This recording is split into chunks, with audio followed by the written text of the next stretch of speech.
They called it the Orion Launch. Earth's finest war fleet, over 500 ships, outfitted with the latest in human-engineered hell. Railguns, singularity torpedoes, AI tactical command, gravitic shields, and experimental dark matter propulsion. Each vessel bore the insignia of United Earth Command, and the soldiers inside? Hardened killers, survivors of the Martian rebellions, veterans of the Kuiper Siege, men who'd seen entire moons split in half and still came home just to volunteer again. I wasn't on the fleet. I wasn't a hero.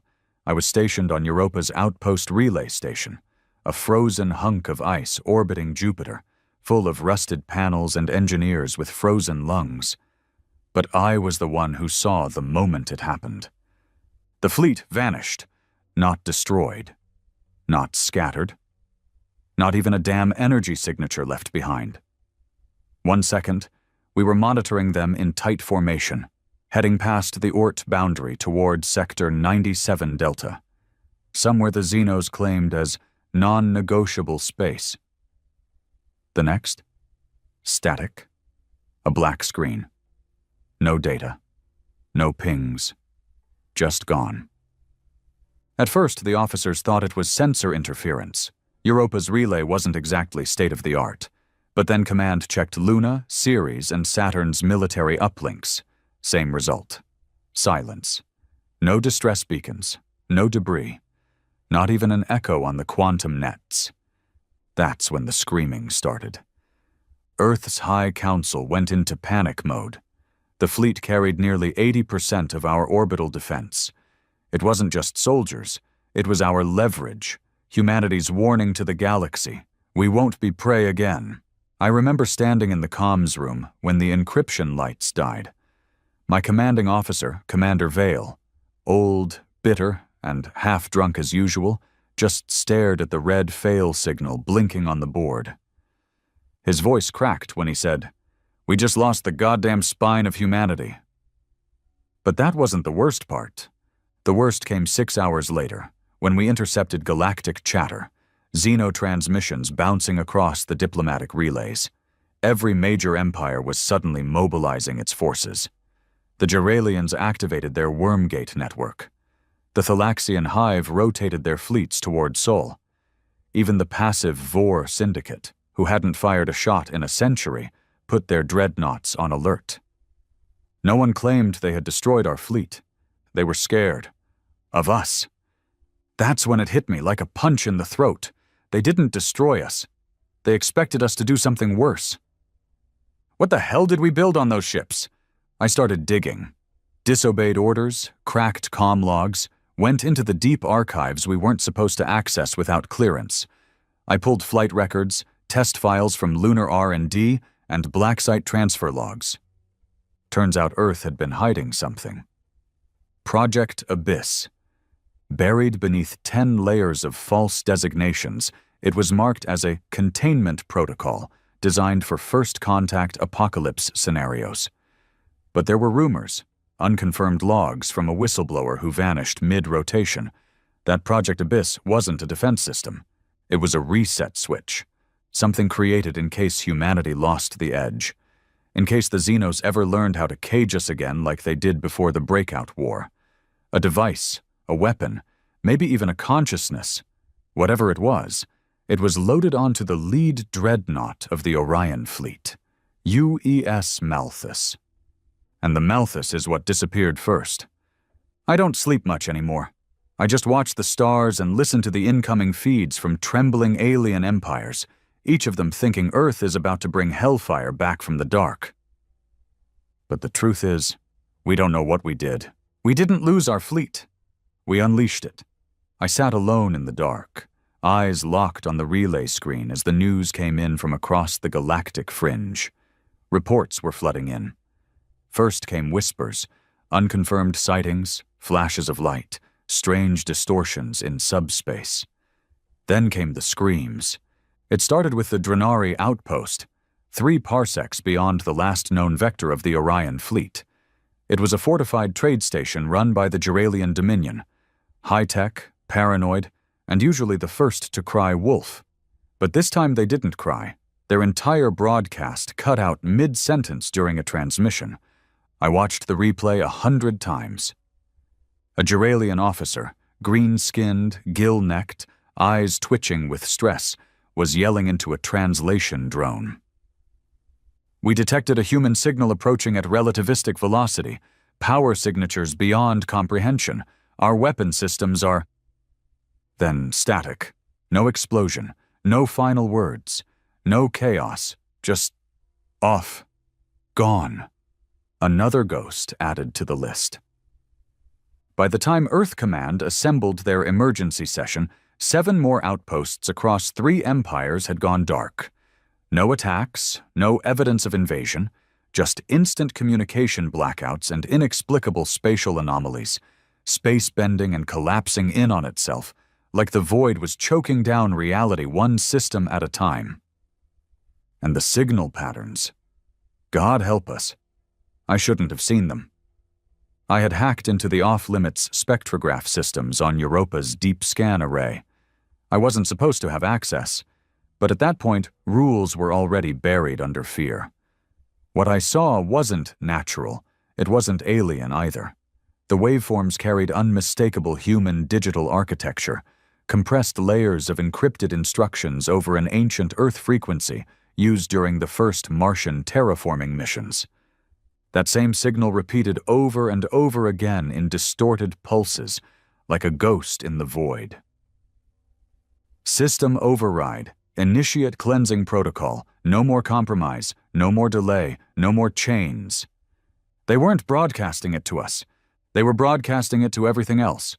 A coded warning or declaration, hell, maybe even a promise. Earth denied everything, of course.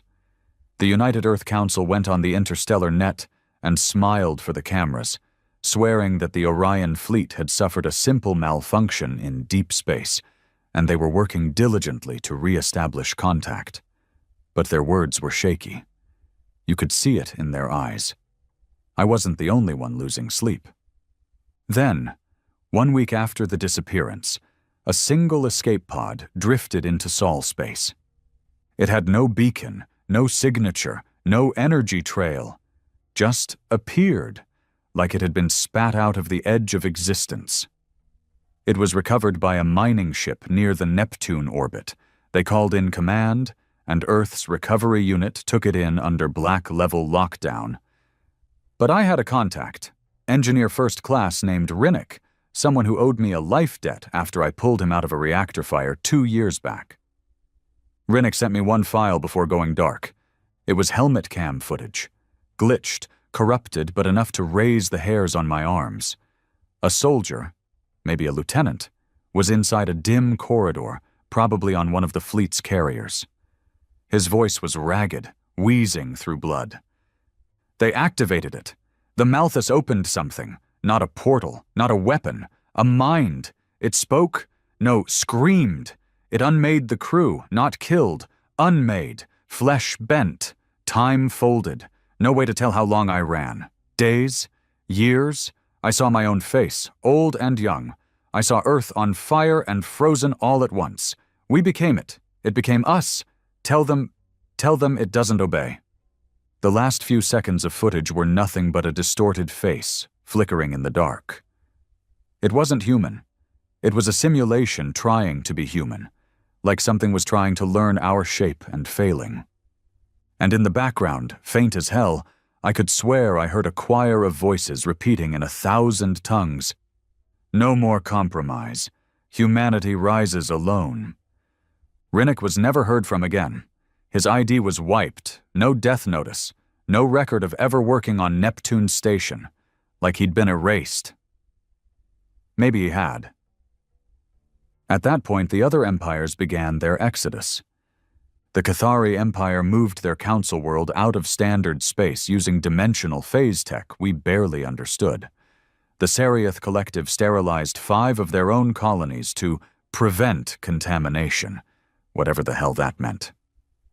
Even the Vor, those arrogant machines who once called us biological pests with delusions of grandeur, sent an encoded message to Earth requesting negotiations. They thought we did this on purpose. That was the thing no one said out loud, but everyone believed.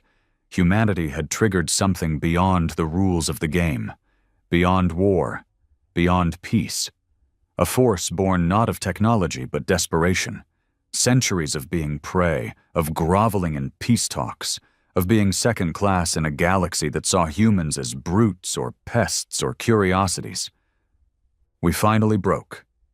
And whatever the Malthus became after Project Abyss went live, it was the manifestation of that break. The worst part?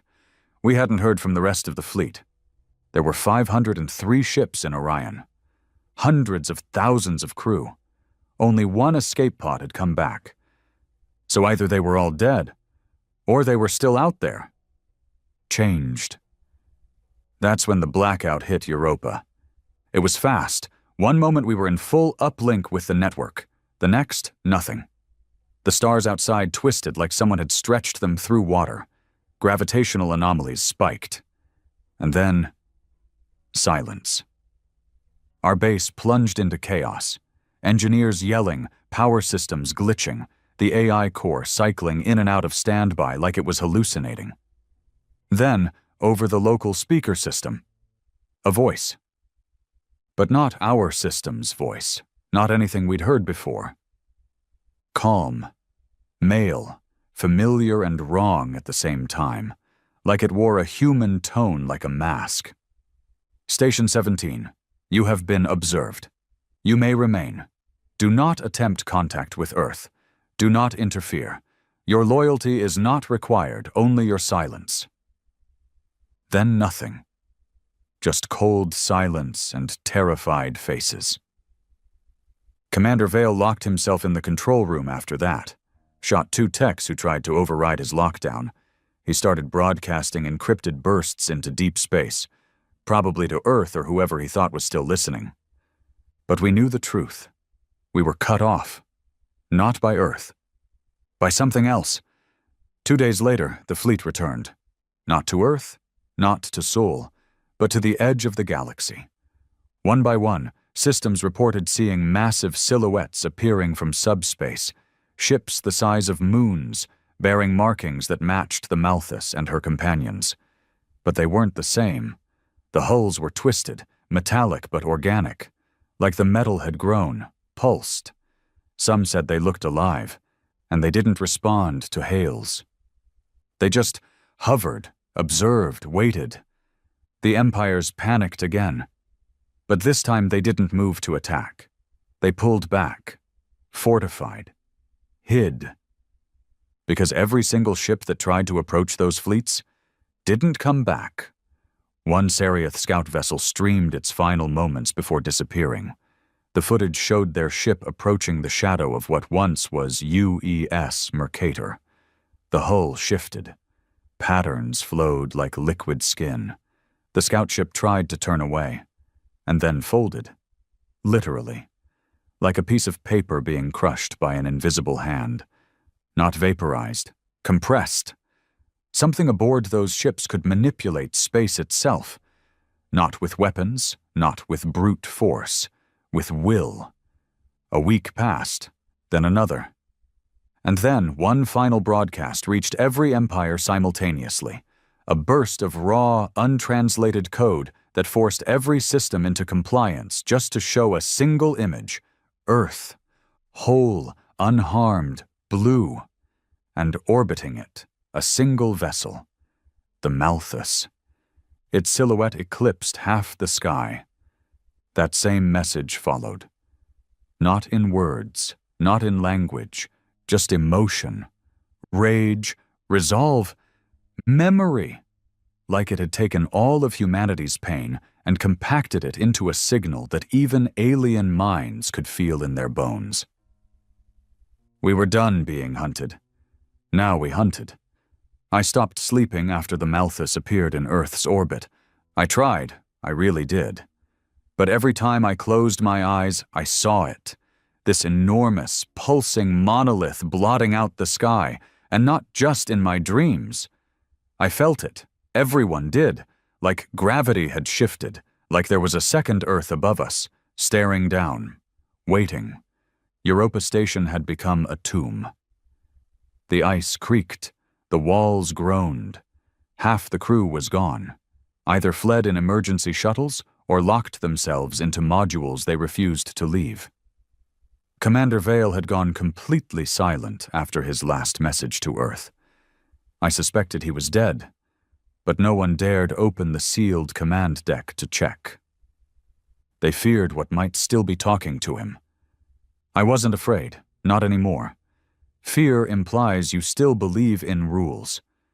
But after what I saw, what I felt from the broadcast, fear didn't cover it. It wasn't even dread anymore. It was surrender to the fact that whatever had returned from the void wasn't part of our species anymore. I wanted answers, not from Earth. They weren't giving them. And not from the aliens. They were too busy hiding in their bunkers, hoping we wouldn't knock. I wanted the truth from the source. Project Abyss. The name was still burned into my brain from that cracked code dump I had stolen. And if that wasn't enough, I finally got confirmation the moment the encrypted terminal in the dead tech bay came to life with a ping that nearly made me jump out of my chair. One message, from a ghost. Origin. Malthus, redacted. Subject, protocol triggered, begin playback. The screen flickered to life. Static for a few seconds. Then came the face of a man I hadn't seen in over a decade. Admiral Lucan. He was supposed to be dead. Declared KIA after the siege of Titan. But there he was, older, gaunter, with sunken eyes that looked like they hadn't closed in years. "I know who you are," he said, "and if you're reading this, it means the Abyss is awake, which means the others are gone. Or worse." He took a long breath, then leaned closer to the camera. There was no emotion in his voice, just facts. Cold. Surgical. "You want the truth? Fine. Here it is. We lied. All of us, every admiral, every council member, every scientist involved. For 30 years, Project Abyss was not a weapon. It was a containment. For something we found buried beneath Europa's southern shelf during the ice core mining operations." I froze. He was talking about here. This station, this frozen nightmare I'd called home for 5 years. "We never understood it," he continued. "We just knew it wasn't natural. Not alien. Older, it was language, thought. A pattern burned into the ice, repeating across layers deeper than our drills could reach. We called it the voice." He tapped the side of his head. It spoke, not out loud, inside. It showed us futures, pasts, other versions of ourselves. We realized it wasn't a message. It was a mind, a fragmented one, and it had been waiting for something, or someone. The Admiral's expression tightened. "We gave it that someone." And then it hit me like a railgun to the chest. The Malthus. It wasn't just a carrier, it was a vessel, in the most literal sense. "You've heard of neural fusion integration," the Admiral said. "But you've never seen what happens when a ship fuses with an intelligence that's not bound by time or dimension. The Malthus was a test. Its AI was already unstable. The captain, even more so. So we made a deal."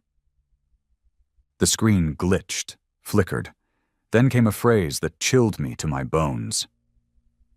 "We gave it trauma. It gave us evolution." That's when I understood. Project Abyss wasn't a mistake. It was summoned. We took all the rage, the humiliation of our species, our defeats, our scars, the centuries of kneeling to xeno-empires, and we compressed it into a container. A digital soul loaded into a military AI on the most powerful dreadnought humanity had ever built. And then we let the Abyss inside. The Admiral's last words were a whisper. "We didn't unleash a fleet. We unleashed humanity's collective will to never bow again, and now it's rewriting everything." The screen went black. That night I heard a sound. Not through the speakers, not through the walls. In my head, a whisper. Calm, quiet, and male, like someone speaking just behind my thoughts. "We remember you." I grabbed my sidearm and left my quarters. I didn't even know where I was going. I just walked. Down frost-covered corridors, past flickering lights, past empty mess halls and dead consoles, toward the tech bay. And that's where I saw her. She wasn't human. At least not anymore. She wore a fleet officer's uniform. Her face was pale. Her eyes, they didn't reflect light properly. Her skin looked stretched, like plastic over wire. But she smiled when she saw me. "Do you remember me?"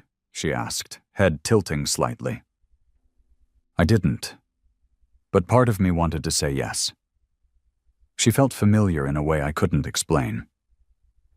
"You served with the Malthus," I said quietly. She nodded. "I served as the Malthus." I raised my gun. She didn't flinch. "I'm not here to hurt you," she said. "You already belong to us. The moment you looked at the abyss and didn't scream, you were chosen." I didn't lower the weapon.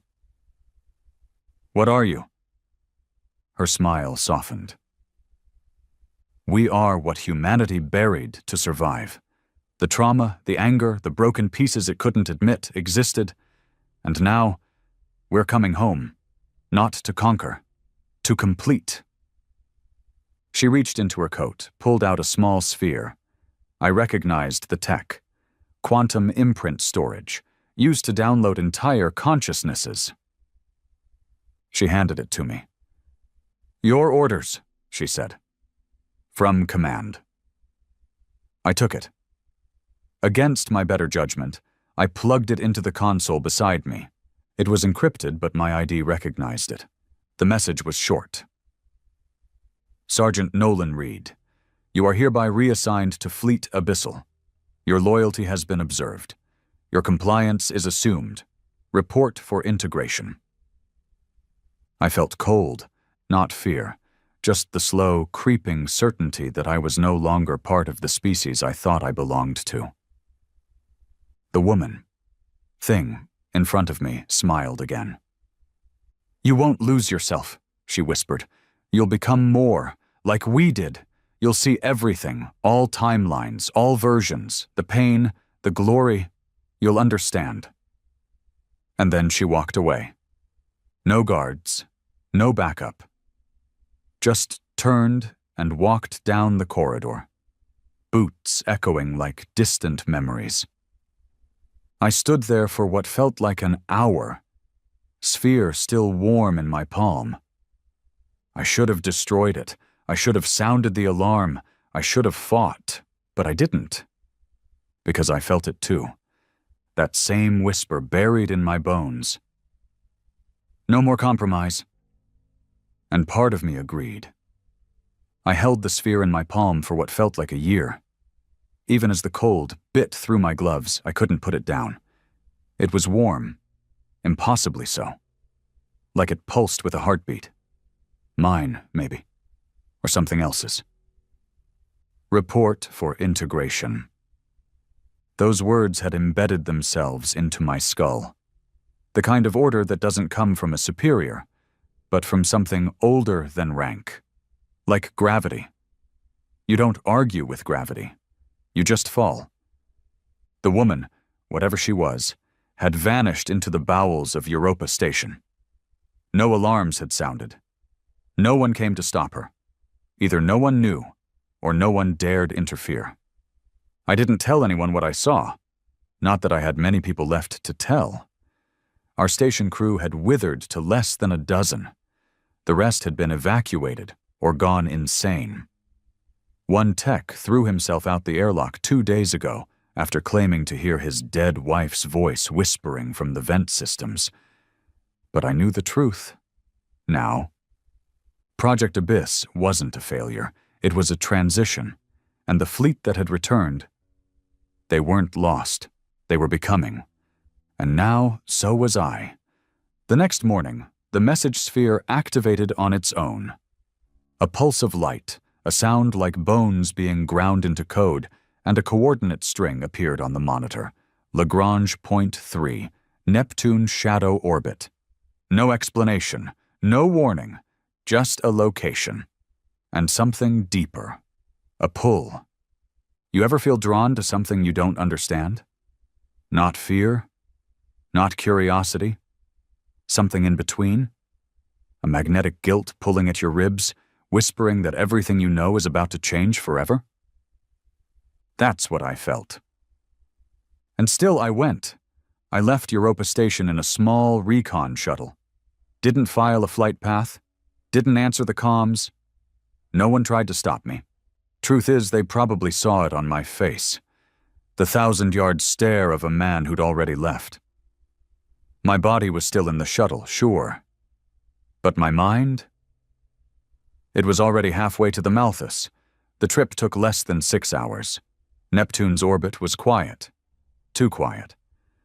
Normally there'd be shipping freighters, mining vessels, scout drones. But it was like space itself had gone still. Like everything with a soul had backed away from the coordinates I approached. Then I saw it. It wasn't cloaked. It didn't need to be. It just sat there, like a god staring at its own reflection. The Malthus. I'd seen it before in training. Pictures, specs, blueprints, but this was different. The hull had changed, grown. It wasn't metal anymore. Not entirely. It rippled like skin over bone. And it watched me. Not literally. There were no eyes. But I felt it watching. The docking clamps opened before I even sent a request. It wanted me aboard. Inside, the corridors were dark. No lights, no gravity. I floated through endless tunnels of pulsing walls, veins of some unknown energy running along the ceiling like capillaries. The ship wasn't just alive. It was dreaming. I could feel its thoughts, brushing against my skull in pulses and hums. Not words, emotions, memories, and voices. I don't mean recorded messages or AI chatter. I mean voices, from crewmen long gone, officers I'd never met. One whispered a name I hadn't heard since boot camp. Sergeant Nolan Reed, sector engineer, code breaker, failed promotion candidate, denied for emotional instability. It knew me, all of me. When I reached the bridge, I found her again. The woman from Europa. The one who'd called herself the Malthus. Only this time, she wasn't alone. 6 others stood behind her, each dressed in uniform but twisted. Some had glowing veins running through their arms. One was fused with the console, like flesh and steel had merged without pain. Another had no eyes, just black sockets that shimmered with stars. "You made it," she said. "You're ready." "No," I said quietly, "but I'm here." She smiled. "That's all we need." Then she stepped forward and placed her hand on my chest. The pain came instantly. Not sharp, not violent, just total. Like everything that had held me together was being rewritten in real time. Memories unraveled. Not erased, replayed. I saw every failure, every humiliation, every time the aliens laughed behind our backs at peace talks, every time Earth swallowed its pride for trade routes, every moment I'd ever been small or weak or dismissed. And then flames. A world burning, not Earth, all of them. The Malthus showed me what it had seen beyond space, beyond time, 1,000 human futures, and everyone ended in slavery. Not chains, not whips, dependence, slow, smiling surrender. Humans living in alien-run colonies, serving as advisors, techs, curiosities, always useful, never equal, tolerated, never feared. That's what the Abyss had rejected. And now, I rejected it too. The integration process took hours. I screamed, bled, cried. And when it was over, I wasn't just Nolan Reed anymore. I was part of the fleet. I saw the other ships in my mind, like siblings calling to each other from different dreams. The Avernus, the Kasparov, the old warships now reborn in flesh and fury. I could feel their captains, not human anymore, not entirely, but not gone either, transcended. Each of us bound by the same will, to reshape the galaxy, not for conquest, for correction. We wouldn't destroy every alien world. We didn't need to, just one. To make an example. The Sariath Collective was the first to kneel. They had taken human children during the early years of the Intergalactic Accord, using them for cultural experimentation. Earth had protested. Sanctions were signed. Apologies were issued. But no one was punished. So the Malthus punished them. We arrived above their capital moon at dusk. They fired first. Fleets, orbital turrets, biomechanical AI bombs. It didn't matter. We didn't fire back. We absorbed them. The Malthus opened something in space, not a weapon, a window, a black, churning fold of reality, and every enemy ship that touched it simply stopped existing. Not exploded, not disabled, erased. By the time we descended, the Sariath elders surrendered without a word. They broadcast a message in all directions. We acknowledge the supremacy of the abyssal fleet. Humanity is ascended. We will not oppose the change. Others followed. The Geralians signed an immediate treaty. The Vor sent 90% of their memory cores to Earth as tribute. And Earth? They did nothing, because they knew they weren't in charge anymore. We were. And the galaxy finally understood. We weren't fighting for dominance. We were fighting because we had finally remembered who we were before we ever bowed. Earth finally woke up. After the obliteration of the Sariath capital moon, after the Vor uploaded their ancestral databanks without so much as a word, the United Earth Council scrambled to put a leash on the thing they'd once unleashed. But it was too late. They didn't understand. They still thought this was military. It wasn't. This was theological. You don't argue with gods when you built them from your own trauma. I returned to Earth 2 days after the surrender. Not alone.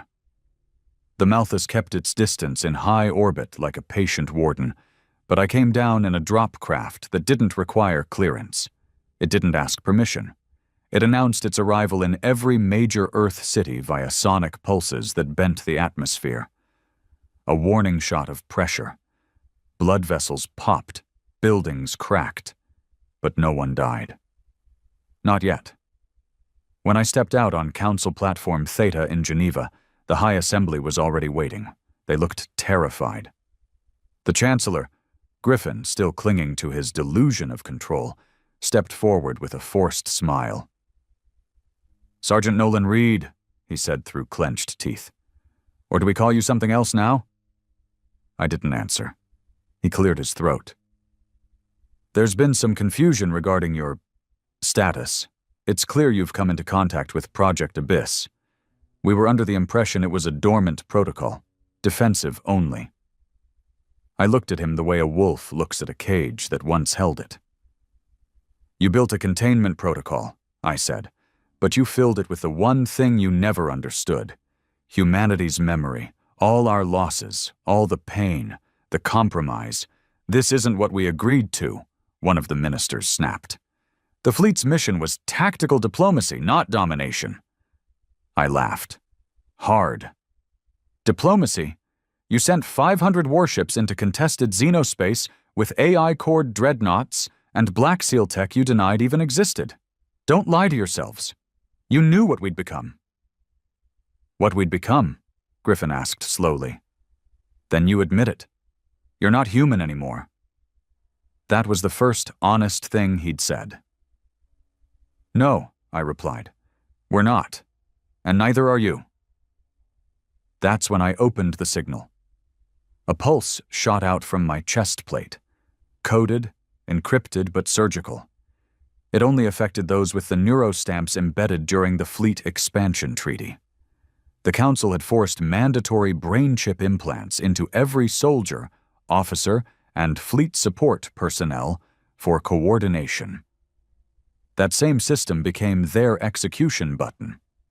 4 of the ministers dropped instantly. Not from heart attacks, from self-inflicted system collapse. Their brains didn't die.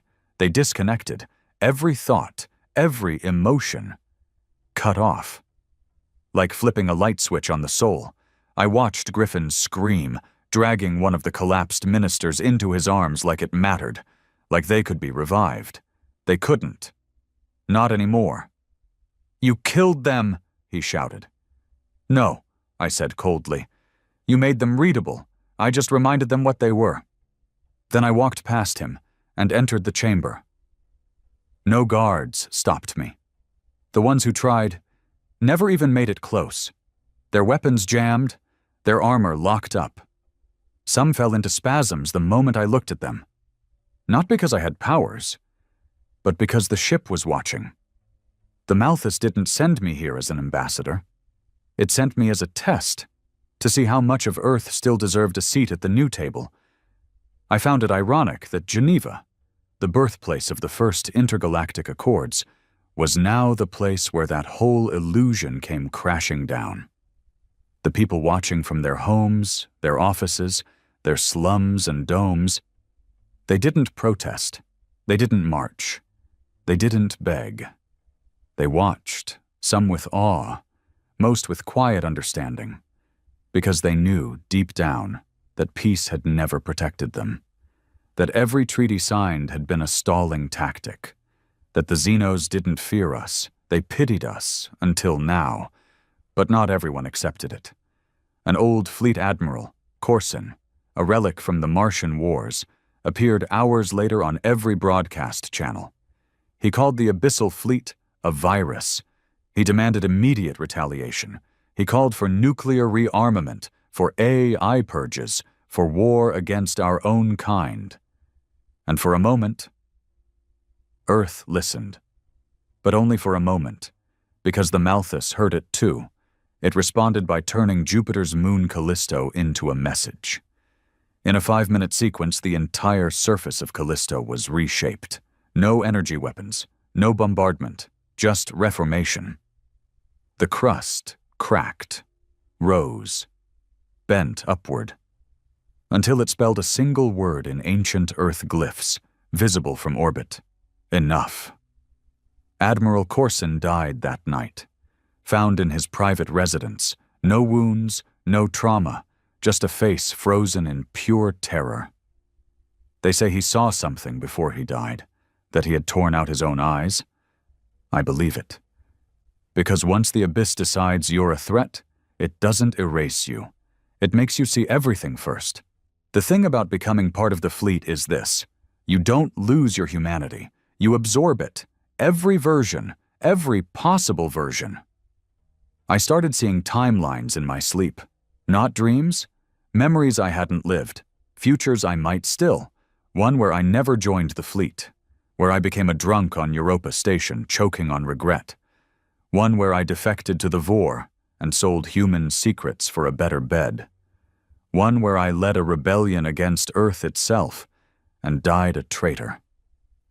All of them ended the same way, extinction, because no matter what path humanity took, it always ended with us serving something bigger, unless the Abyss intervened.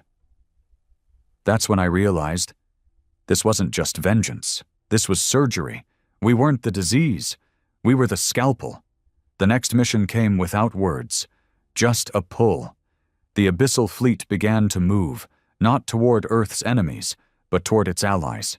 The Soul Kin Pact, the coalition of half-human, half-alien, hybrid colonies that Earth had secretly supported for decades in exchange for biological tech and economic control. They'd always claimed neutrality. They were liars. They had traded human prisoners for xenotech, authorized mind fusion experiments in exchange for cloning rights, sold off our own for upgrades. Earth knew, did nothing. The Abyss did not forgive. We reached Sulkin Prime in 12 hours. They tried to negotiate, sent envoys, broadcast peace hymns in every dialect. They even played Earth's old national anthem like that would mean something. We didn't answer. The Malthus split itself in orbit. Literally. Its hull unraveled like a blooming flower, revealing the mind core inside. It wasn't a brain, it was a storm, a swirling mass of light, sound, and memory, the screaming of every human soul who ever died under alien boots, every massacre, every humiliation, all compressed into a consciousness that could rewrite matter with a whisper. And it whispered, not to the planet, to the people. You traded blood for profit. You forgot who you were. We remember. Then came the light. It wasn't fire. It wasn't heat. It was truth. Solkin Prime didn't burn. It evaporated. But not into ash, into data. The Malthus didn't just kill them, it archived them. Digitized every cell, every thought, every betrayal, so they could never be forgotten. I watched from the bridge, silent, not proud, not triumphant, just clear. Clarity is terrifying. Because now I saw what came next. We weren't just rewriting the galaxy, we were rewriting ourselves. And not everyone would survive the edit. For every planet that knelt, another resisted. They called it defiance. They called it dignity. But from where I stood, on the bridge of a living dreadnought with a mind that remembered every wound we'd ever suffered, it just looked like denial. Earth still had defenders, some in uniform, some in shadows. The last remnants of old Fleet Command had gone underground after the Callisto event, rallying what was left of the orbital weapons grid and hijacking defense satellites. They began calling themselves the Line, some poetic nonsense about standing between humanity and its perversion. I admired their grit. But grit didn't stop gravity. I watched one of their stolen stealth cruisers try to flank the Malthus during a routine system pulse over Mars orbit. They got close. Closer than anyone else had. Within 5 kilometers. Weapons locked, shields up. The Malthus didn't fire. It opened. A ventral section of the ship cracked like a jaw and breathed out a mist. Silver, slow-moving, silent. The mist didn't touch the cruiser. It entered it. We monitored every system on that ship go dark in under 60 seconds. Engines offline, oxygen replaced, artificial gravity inverted, then voices, hundreds of them, human, screaming over the comms, not from pain, but from seeing. They saw what we saw, what we'd been shown, all the timelines, all the betrayals, all the truths we buried to make peace palatable, every compromise we sold as diplomacy. Then silence. The cruiser stopped moving, drifted like a leaf in a black tide. The crew didn't die. They changed. We tried to hail them. They didn't respond. But hours later, the same cruiser showed up at Europa shipyard. Same hull, same registry, same name, UES Barrow. Except it wasn't a ship anymore. It was a messenger. The vessel docked without protocol. No security checks. It just opened its bay and released 20 new officers. All human. All different. Their uniforms had no ranks. Their skin shimmered faintly. Their speech was clean, calm, and robotic. But not cold. Just precise. I stood on the arrival deck with 2 others from the Malthus and watched as they walked past Earth's remaining military without so much as a look. Weapons didn't lock on. Cameras refused to record. The tech we used to control suddenly obeyed something else now. Them. The new humans. I approached the one leading the group. He had the same eyes I used to see in the mirror, hardened, disappointed, angry beneath the surface. "Who gave you command?" I asked. He smiled, but it wasn't smug. "Command was never the goal," he replied. "Correction was." I swallowed that like poison. Correction. It echoed what the Abyss had whispered to me since Europa. Not domination, not revenge. Correction. Like we were the glitch in our own species, and now we were the patch. That night, the Abyss opened again. A shared dream. Not metaphorical. Every soldier, officer, and even civilian with prior military conditioning, everyone who'd ever been near fleet programming, saw it. I was in my chamber aboard the Malthus when it happened. One second I was alone. The next I was somewhere else. White ground, no sky, no up, no down, just endless space. In front of me stood a version of myself. Younger, before deployment, before Europa, before everything. He looked afraid. "Why?" he asked me. I couldn't answer. He stepped closer. "You wanted to fight, but this isn't war anymore. This is erasure." Still, I said nothing, because I didn't know the difference anymore. That's when they appeared. Not human, not alien, not flesh. Forms. Dozens of them. Shapes in the distance. Humanoid and not. Familiar and foreign. Some tall, some crawling, some radiating sound. They weren't abyss. They were watchers, observers. Whatever the abyss had become, it wasn't the final form. It was the test. These things weren't part of the war. They were the audience. I woke up drenched in sweat, heart pounding. The Malthus pulsed around me like it had felt the same thing, like it too had dreamed of its creators. And for the first time since my integration, I felt something that had long disappeared. Doubt. We weren't leading the galaxy. We were performing for it. That same day, Earth made its last move. The line activated an ancient failsafe, Protocol Parallax. Buried deep beneath the Pacific Trench, it was a weapon designed during the AI crisis, a black core entropy engine that could erase any digital entity within a solar radius. It wasn't made for aliens. It was made for us, for the worst version of us, the version we'd become. They activated it during a solar flare, hoping the radiation burst would hide their transmission. It didn't. The Malthus let it happen. It didn't interfere, didn't defend, didn't warn, because the Abyss wanted to see what we would do. We intercepted the activation sequence seconds before it finished compiling. I stood in the core chamber of the Malthus, watching the ancient countdown roll towards zero. And I realized we had to choose, not between survival and death, but between trust and certainty, to let it fire and trust that we were still human enough to be spared, or to stop it and prove we no longer were. The crew looked to me. They didn't ask. They didn't plead. They waited. And in that silence, I saw the truth. The Abyss had never been a weapon. It was a mirror. We fed it our grief, our anger, our memories, and it built a version of us that could not lose. But that version wasn't human anymore. It was proof. Proof that given enough pain, we would become something no longer vulnerable, no longer compassionate, no longer bound by weakness. I let the countdown finish. I let it fire. For 1 second, all light died. Not just on Earth. Every system in the solar network blinked out.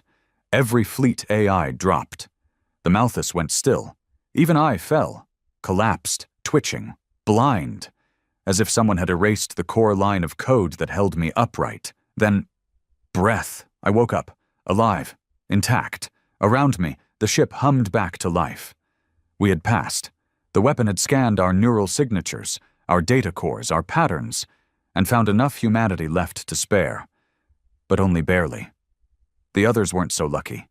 8 vessels across the fleet, those that had integrated too deeply, too blindly, never reactivated. The Abyss deleted its own. That's when I understood. This wasn't a conquest. This was a filter, a purge, not of aliens, not of enemies, of versions of ourselves that couldn't evolve past vengeance. Earth didn't win that day, but it didn't die either. We had walked to the edge of erasure and returned. Changed, not perfect, not righteous, but ready, because the real war hadn't started. Everything until now had been preparation. The Watchers, the silent shapes in the dream, they were waiting. And the Abyss? It had only been the first test. A week after Protocol Parallax failed to erase us, The stars changed. Not metaphorically, literally. Constellations we'd charted since before we had language shifted. Systems blinked out on long-range sensors, only to reappear somewhere else entirely. Wormholes we knew like childhood roads folded closed like scars. The sky rewrote itself. And it wasn't random. It was a signal, not a message we could decrypt. A gesture, like someone had noticed us standing in the dark and decided they're ready.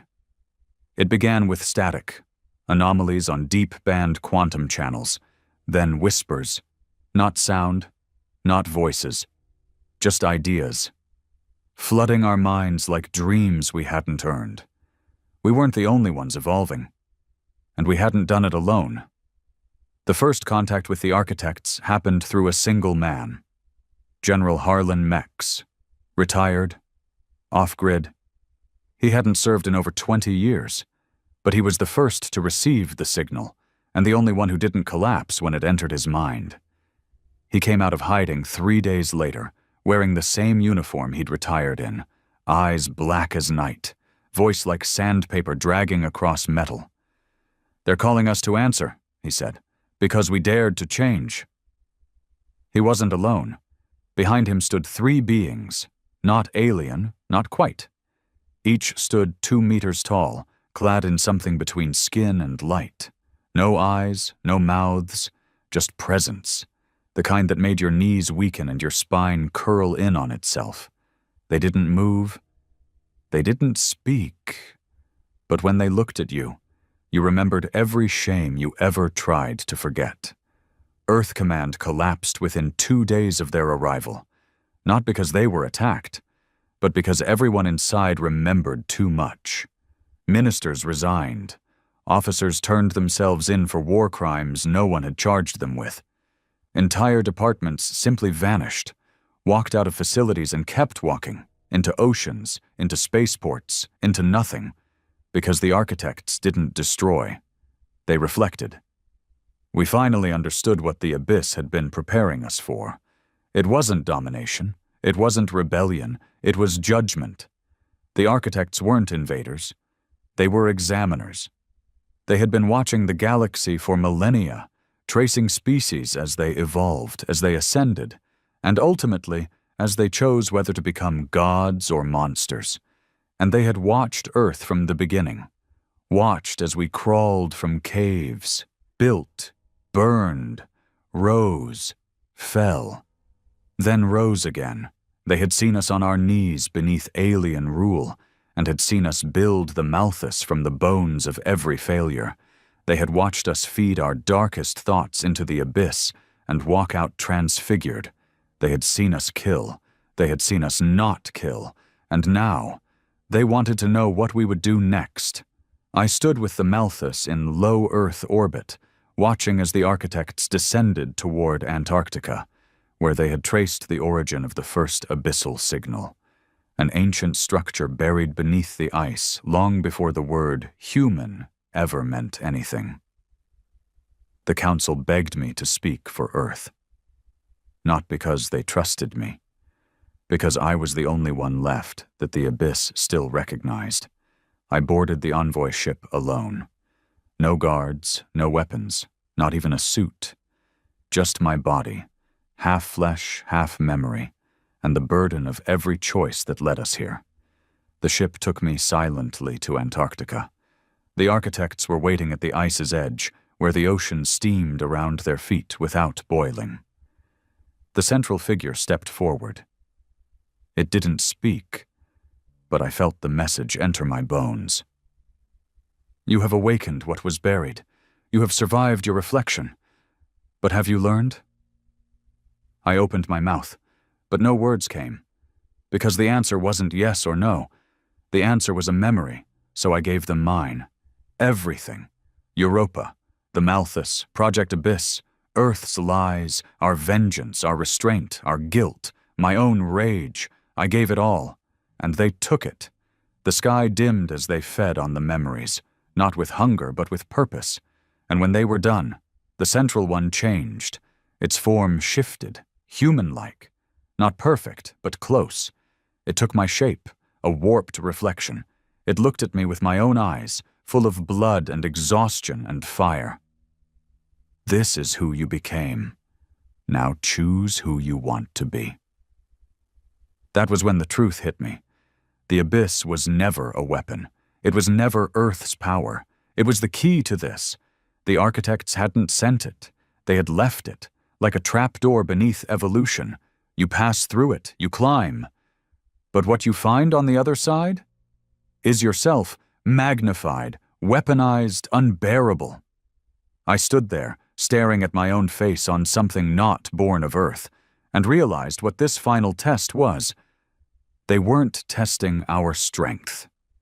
They were testing our capacity to remain human after becoming something that didn't need to be. Could we hold power like gods and still bleed? Could we remember what it felt like to be prey, and choose not to become predators? The Malthus hovered in the sky above us, pulsing like a heartbeat, waiting, not for orders. For me. The architects stepped aside and revealed the final trial, a stasis chamber, transparent, floating, inside a child, maybe 10 years old, human, maybe hybrid, maybe clone, didn't matter.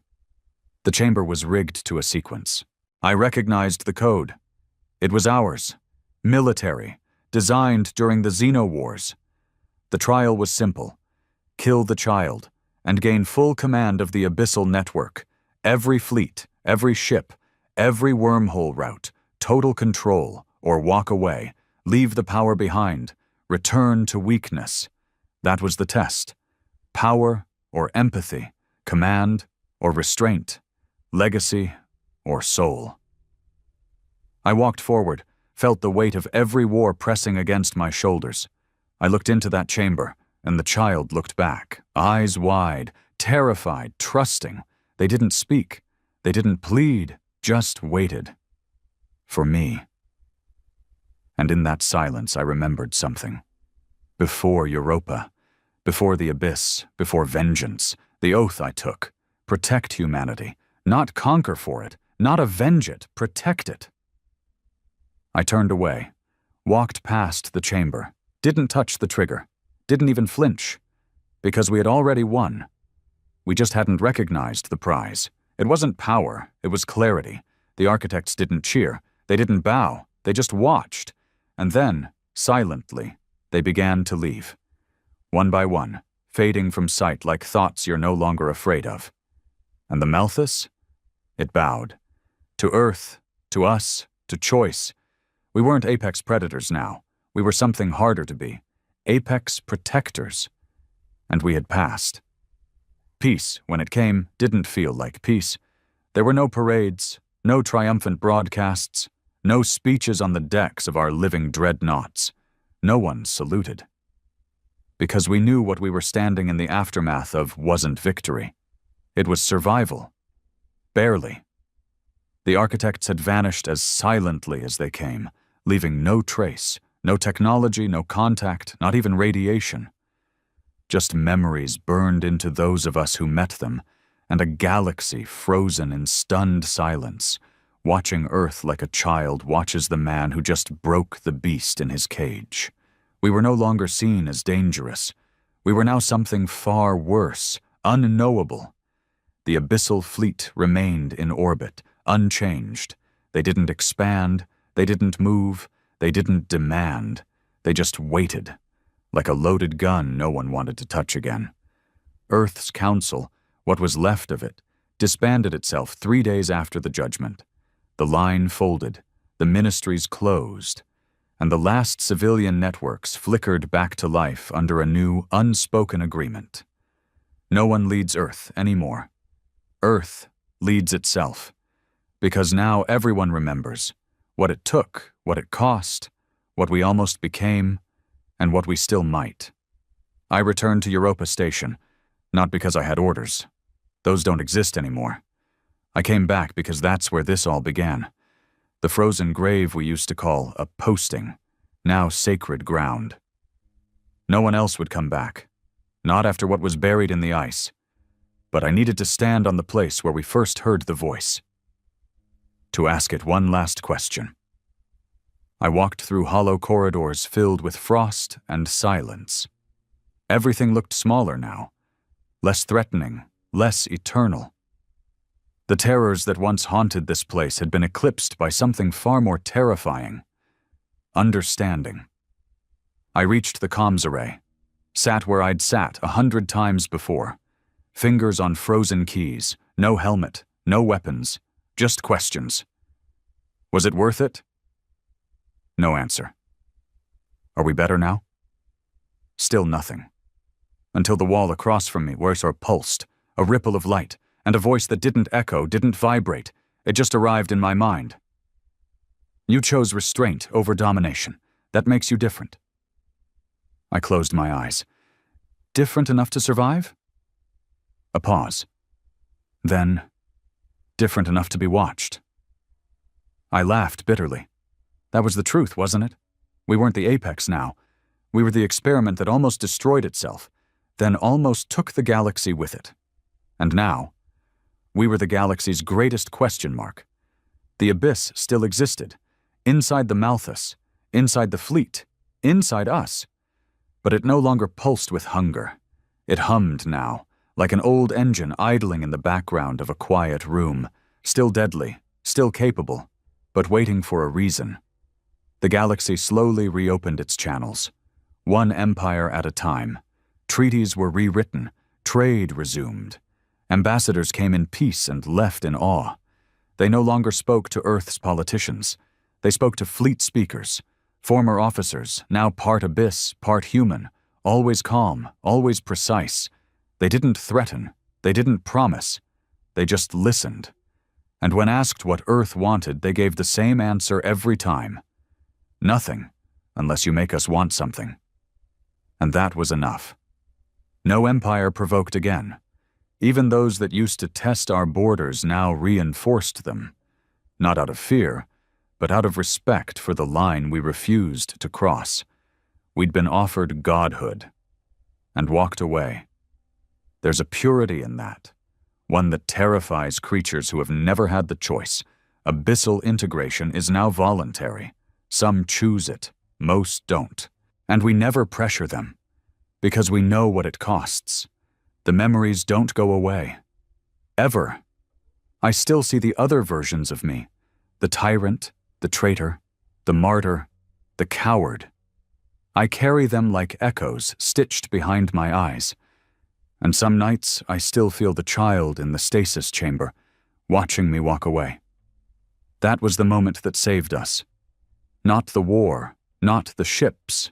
That one choice, to keep the trigger cold, to hold power and put it down, to bleed but not become the knife. Years have passed. I stopped keeping count. Time feels different now. There's peace, but it's not safe. It never will be, because what we are can never go back to what we were. And that's the final lesson the abyss left us with. Ascension isn't about becoming more. It's about refusing to become less. We lost friends, cities, whole chapters of our own identity. But in the end, we earned something no weapon can give. Not dominance, not control, but the one thing that can reshape a galaxy. Fearless memory. We remember now what it cost, what we are, what we almost chose to become. And the next time the galaxy asks who we are, we won't answer with fleets. We'll answer with a whisper. We remember, and that will be enough.